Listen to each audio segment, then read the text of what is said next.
Axial blast air circuit બ્રેકરના ગેરફાયદા જણાવો. Operation દરમિયાન હાઈ પ્રેશરાઇઝ્ડ એર એટલે કે ઉચ્ચ દબાણવાળી હવા જે છે એના જે બ્લાસ્ટ થાય છે એનાથી ખૂબ જ મોટો અવાજ ઉત્પન્ન થાય છે, જે સબસ્ટેશનમાં અનિચ્છનીય હોઈ શકે છે. એક અલગ એર કોમ્પ્રેસર, રિઝર્વોયર અને પાઇપિંગ સિસ્ટમ જરૂરી છે, જે એકંદરે ખર્ચ અને મેન્ટેનન્સમાં વધારો કરે છે.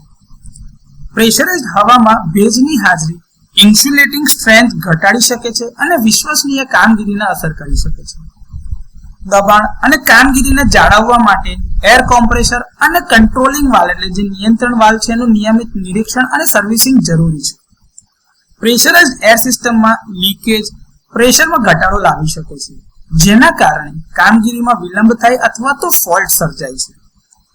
ઊંચા વોલ્ટેજ એટલે કે અત્યંત ઊંચા જે તમે એક્સ્ટ્રા હાઈ વોલ્ટેજ કહો છો એટલે કે 400 કિલોવોલ્ટ કે એનાથી વધારે ટ્રાન્સમિશન લેવલ માટે તો એસએફસી ગેસની તુલનામાં ક્વિન્ચિંગ મીડિયમ તરીકે હવાની અસરકારકતા ઓછી છે. ન્યુમેટિક ઓપરેટિંગ મિકેનિઝમ અને એર કંટ્રોલ વાલ્વ સિસ્ટમ તેને ઓઇલ અથવા તો એસએફસી સર્કિટ બ્રેકર કરતા વધુ જટિલ બનાવે છે. સાથે સાથે તમારે ઓપરેશન માટે એક અલગ આઇસોલેટરની બી જરૂરિયાત રહેશે, કારણ કે ફિક્સ કોન્ટેક્ટ અને મૂવિંગ કોન્ટેક્ટ વચ્ચેનું અંતર હાઈ વોલ્ટેજ ઉપર જઈએ ત્યારે જરૂરી ડિસ્ટન્સ કરતા ઓછું છે. તેથી આઇસોલેટરને કોન્ટેક્ટની સાથે સિરીઝમાં મૂકવામાં આવે છે. ફોલ્ટ દૂર થાય ત્યારે આ આઇસોલેટર તરત જ ઓપન કરવામાં આવે છે, જેથી કરીને જરૂરી ઇન્ટરપ્શન પ્રાપ્ત થાય.